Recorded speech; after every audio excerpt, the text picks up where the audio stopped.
ሰላም ሰላም በጌታ በኢየሱስ ክርስቶስ ስም ሰላም እላችኋለሁ። ቅዱሳን እንደምን አላችሁ? የእግዚአብሔር ሰላም የእግዚአብሔር ጸጋ ይብዛላችሁ።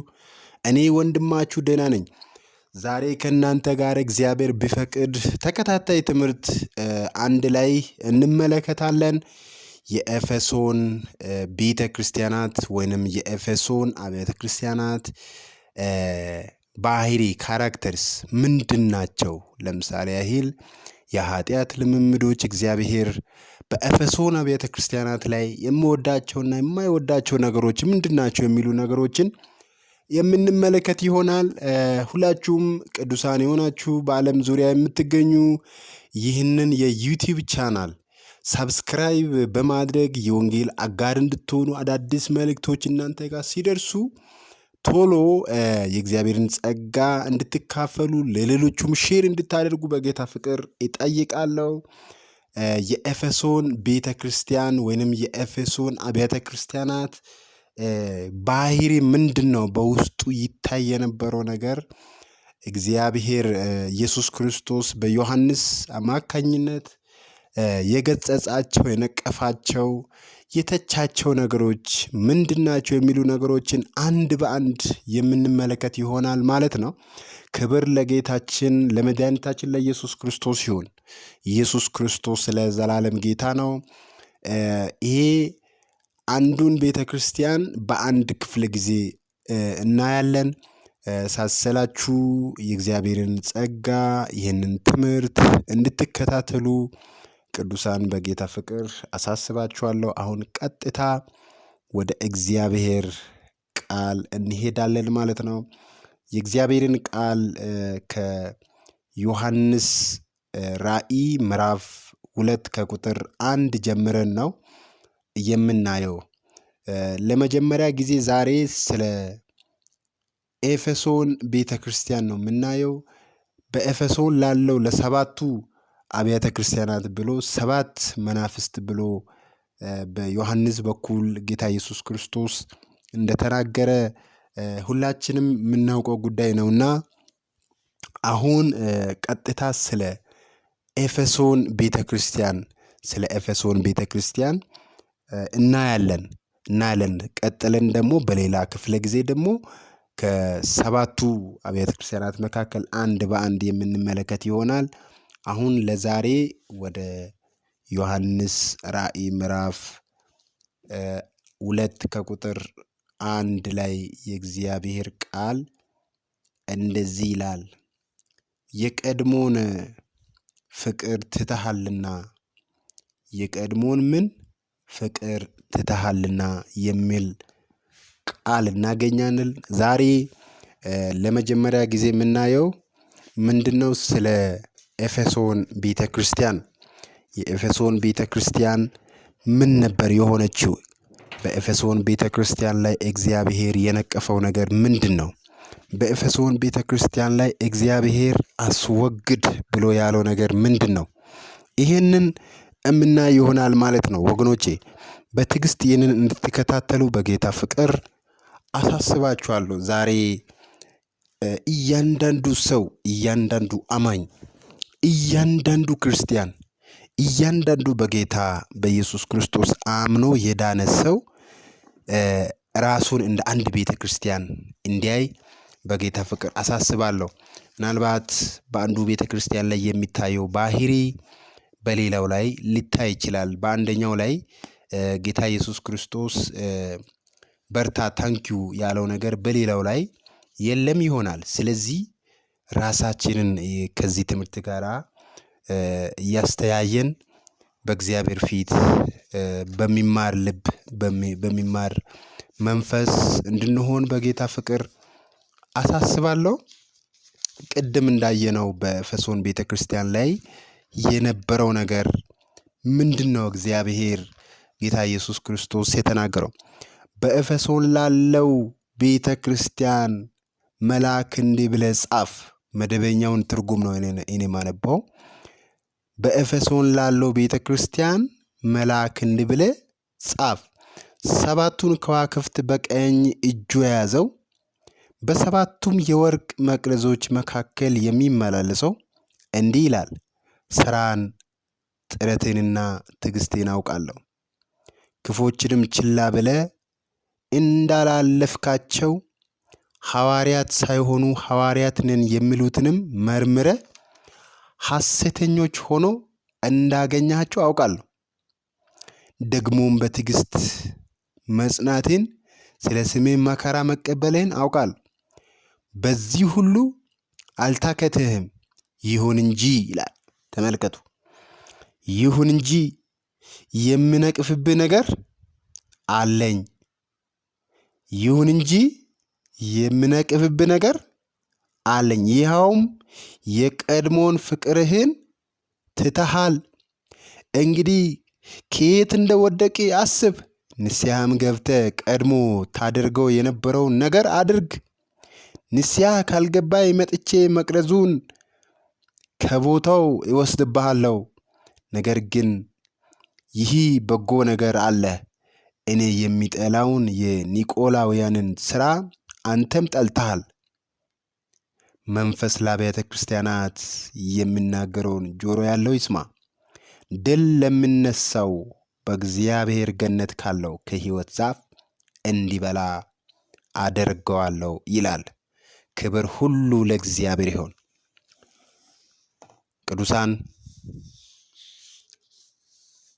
አሁን ስለ ኤፌሶን ቤተ ክርስቲያን እያየን ነው ያለነው ማለት ነው። ከቁጥር 1 ጀምሮ እስከ 7 ድረስ ያለውን አሁን ተንትነን ማየት የሚፈልገው ማለት ነው። ተንትነን ማየት የሚፈልገው ክብር ለኢየሱስ ይሁን። ስለ ኤፌሶን ቤተ ክርስቲያን እስኪ ጥቂት ነገር አንስተን እንለፍ። ጥቂት ነገር። ኤፌሶን ከተማ የሮም ግዛት ተወካይ አስተዳዳሪ መቀመጫ እንጂ የሮም ዋና ከተማ አልነበረችም። የሮም ዋና ከተማ አልነበረችም። የንግድ ማዕከል ከተማ ነበረች። የሮም ጦር ወታደሮች ያልሰፈረባት ስለሆነች የነጻነት ከተማ ነበረች። ነጻነት ከምንም ቅኝ ግዛት ነጻ የሆነች የነጻነት ከተማ ነበረች። የት? የኤፌሶን ከተማ።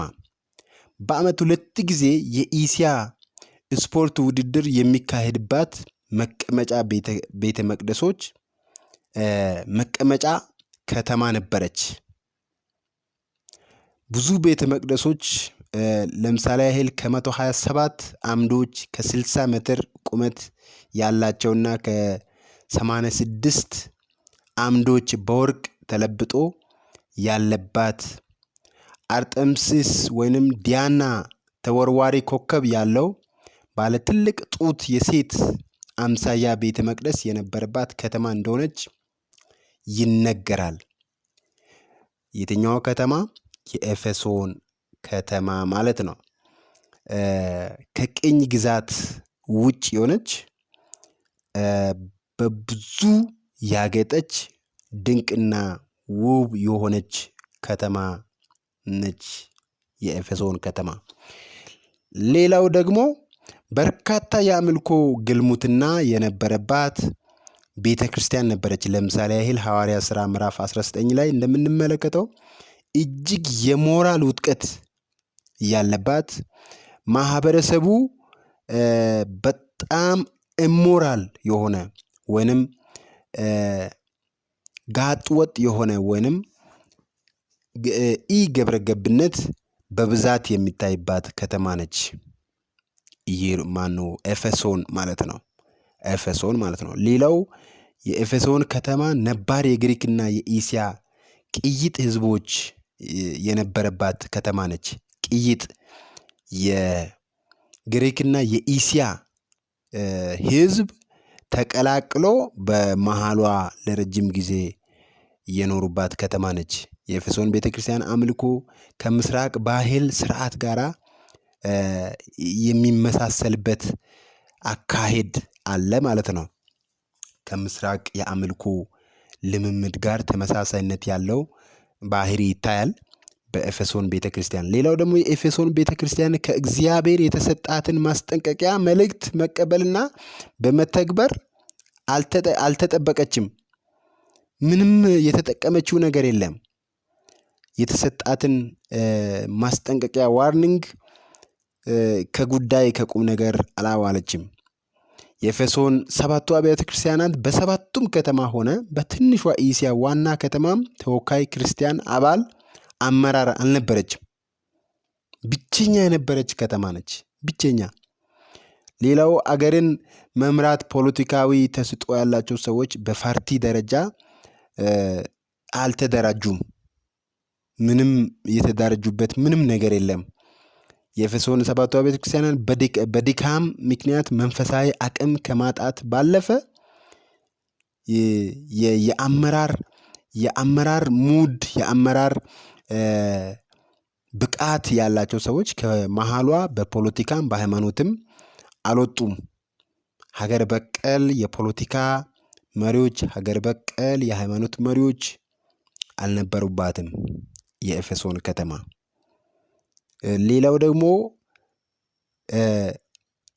ከታሪክ አንፃር እንኳን የምንማረው የዛሬ ኢትዮጵያ ቤተክርስቲያን በመንፈሳዊ ሕይወት ከዓለማዊነት በተግባር በመታዘዝ ማዋል አስፈላጊነቱን ቤተክርስቲያን በጽሕፈት ቤታቸው ደረጃ በቤተክርስቲያን ውስጥ ተፈጥሮ ፖለቲካ ሳይንስ አቅም ያላቸው ለይታ ፓርቲን በማደራጀት መወዳደር እንዳለባትና በተወካዮች ምክር ቤትና በፌዴሬሽን ምክር ቤት የራሷ ልጆች በፊትና በጽድቅ አገርን የሚመሩ ምሁራንን ማፍራት እጅግ አስፈላጊ መሆኑን በዚህ ሳላነሳ ማለፍ አልፈልግም። በኤፌሶን ቤተክርስቲያን ለኢትዮጵያ ለሀገሬ ምን እንማራለን? ለምሳሌ መንፈሳዊ ይዘቷን ጥላ ማለት ነው። የኤፌሶን ቤተክርስቲያን መንፈሳዊ ይዘቷን ጥላ የዚህ የምድራዊውን የፖለቲካውንም ይዘት እንደ ጣለች ቂጥ የለቀቀ አድራሻ የለቀቀ በስህተትና በጋጠወጥነት የተሞላ ትውልድና መሪዎች የሞሉባት ከተማ ነበረች። ማን? የኤፌሶን ከተማ። የኤፌሶን ቤተክርስቲያን ብርቱና ደካማ ጎን ምንድናቸው የሚሉትን አሁን ደግሞ የምንመለከት ይሆናል። የኤፌሶን ቤተክርስቲያን ብርቱና ደካማ ጎን ምንድነው የሚለውን የምንመለከት ይሆናል። ቁጥር 2 ላይ ምንድነው አሁን እንደ ብርቱ ጎን የኤፌሶን ቤተክርስቲያን ላይ ይሄ በጎ ነገር አለ፣ ይሄ ጥሩ ነገር አለ ብሎ ጌታ ኢየሱስ ክርስቶስ የተናገረባት ምንድነው? ሐዋርያት ሳይሆኑ ሐዋርያት ነን የሚሉትን በመካከሏ ያሉትን ሐሰተኞችን ለይታ አውቃለች። ሐዋርያት ሳይሆኑ ሐዋርያት ነን የሚሉ ሐዋርያት ሳይሆኑ ሐዋርያት ነን የሚሉ ያ ማለት ነው ዝም ብሎ ራሳቸውን በጣም አላስፈላጊ ሹመት ራሳቸውን አላስፈላጊ ፍላጎት ውስጥ አላስፈላጊ ሹመት ውስጥ ራሳቸውን በራሳቸው እየከተቱ የሚያቆልሉ ከፍ የሚያደርጉ ሰዎች ነበሩ። ሌላው ደግሞ የኒቆላውያን ስራ ነበረ በመሃሏ። ሌላው ደግሞ ዝሙት ስራ፣ ጣዖትን ማምለክ፣ እነዚህ ነገሮች እነዚህ ልምምዶች በመሃሏ ነበሩ። ተግባራቸው በመጥላት ራሷ የጠበቀች ናት። ይህ ብርቱ ጎኗ ነው። በቃ አሁን እነዚህ ሐዋርያት ሳይሆኑ ሐዋርያት ነን የሚሉትን እንዲሁም ደግሞ የኒቆላውያንን ስራ፣ እርኩሰት፣ ዝሙት እነዚህን ምን ትል ነበር? ትጠላ ነበር። ይህንን አጥብቃ ትቃወም ነበር የኤፌሶን ቤተክርስቲያን። ዛሬስ ወንድሞች ሆይ ቤተክርስቲያን ስንል እንግዲያውስ የኤፌሶን ቤተክርስቲያን ስንል አንድ አማኝ አንድ ክርስቲያን እንደ ኤፌሶን ቤተክርስቲያን ብናይ እግዚአብሔር ታንኪዩ ልጄ በርታ፣ በዚህ ቀጥል ብሎ የሚለን ምን አይቶብን ይሁን ጥያቄ ነው። ምን አይቶብን ይሁን? የኒቆላውያን ስራ ነበር። የኒቆላውያን ስራ ምንድነው? ዝሙት፣ ጣዖትን ማምለክ፣ እርኩሰት፣ ቂጥ የለቀቀ ከመጠን ያለፈ መጠጥ፣ እነዚህን ትጠላ ነበር የኤፌሶን ቤተክርስቲያን። ሌላው ደግሞ ይህን አስወግጂ ንስሐ ግቢ ብሎ ጌታ ኢየሱስ ክርስቶስ በሐዋርያው ቅዱሱ ዮሐንስ በኩል ፈጥሞ በምትባለው ደሴት ጌታ ኢየሱስ ክርስቶስ የተናገረው ምንድነው? አስወግጂ ይህንን ያለው የቀድሞ ፍቅር ትተሃል። ወንጌል መመስከር፣ የወንጌል የአምልኮ የጾም ጸሎት፣ ያ ፋሽኔት የሆነው ስለ ክርስቶስ የነበረው ፋሽን የሆነ የሚቀጣጠል ማንነት ጥላ ነበር፣ ረስታ ነበር። የኤፌሶን ቤተክርስቲያን ማስጠንቀቂያ ሰጠ። ይህንን ንስሐ ግቢ አላት። ንስሐ ግቢ፣ ወደ ቀድሞ በጎ ስራ ተመለሺ አላት። ለኤፌሶን ቤተክርስቲያን ሐዋርያት ሳይሆኑ ሐዋርያት ነን የሚሉትን ትቃወም ነበር። የኒቆላውያንን ትምህርት፣ እርኩሰትን፣ ጣዖት አምልኮ ትቃወም ነበር የኤፌሶን ቤተክርስቲያን። ከዛ ደግሞ የቀድሞ ፍቅር፣ አምልኮ፣ ጾም ጸሎቱን፣ አምልኮን ትተሻል። ወደ ቀድሞ በጎ ስራ፣ ወደ ቀድሞ መቀጣጠል ተመለሺ። ይሄ ካልሆነ መጥቼ ምን ወስድብሃል? መቅረዙን ከቦታው። ምን ማለት ነው መቅረዝ? ስልጣን። ለኤፌሶን ቤተክርስቲያን የተሰጣት ስልጣን ነበረ። ይሄ የመንፈስ ቅዱስ ስልጣን፣ በክርስትና ዓለም ላይ እግዚአብሔር የሰጠው ስልጣን፣ ኦቶሪቲ፣ ያ ሞገስ፣ ያ ቅባት መጥቼ ወስድብሃለሁ ንስሐ ካልገባሽ አለ ኤፌሶንን ቤተክርስቲያን።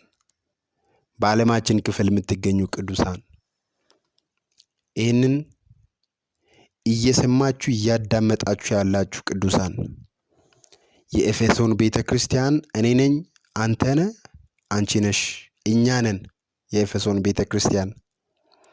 ስለዚህ ምንድነው በዚህ የቃሉ መስተዋል፣ በዚህ በቃሉ መስተዋት ስንመለከት የራሳችን ደካማ ጎን ምንድነው እግዚአብሔር አስተካክል ልጄ ብሎ የሚለን?